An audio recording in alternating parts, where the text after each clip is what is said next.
हम समझते हैं कि इस्लाम सिर्फ चंद इबादतों का नाम है। ये हमारी गलत फहमी है। आप कुरान पाक को खोलें तो आपको कुरान पाक के अंदर इबादत से ज़्यादा मामलात की ताकीद की गई है कि दुनिया के अंदर इतने इंसान इकट्ठे रह रहे हैं, फिर इस्लाम का मकसद क्या है और इस्लाम की तालीमात क्या हैं। इस्लाम की पहली तालीम कि अल्लाह को एक मानो, रसूलुल्लाह सल्लल्लाहु अलैहि वसल्लम को आखिरी नबी मानो।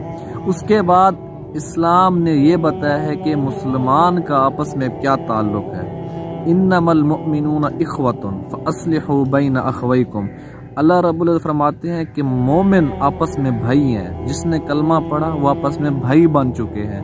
लिहाजा अब तुम इस्लाम में आ चुके हो, इस्लाम पे अमल करने वाले हो, तो आपस में सुलह बना के रखो, दोस्ती बना के रखो, ताल्लुक बना के रखो।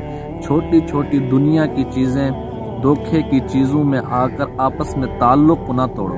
इम्तिहान तो यही है कि एक बंदे ने ज्यादती की, दूसरे ने बर्दाश्त करना है। एक बंदा गलत कर रहा है, दूसरा उसके साथ जोड़ रखे, यही इस्लाम है। सहाबी ए या रसूलल्लाह पूछने लगे मल इस्लाम, इस्लाम क्या है?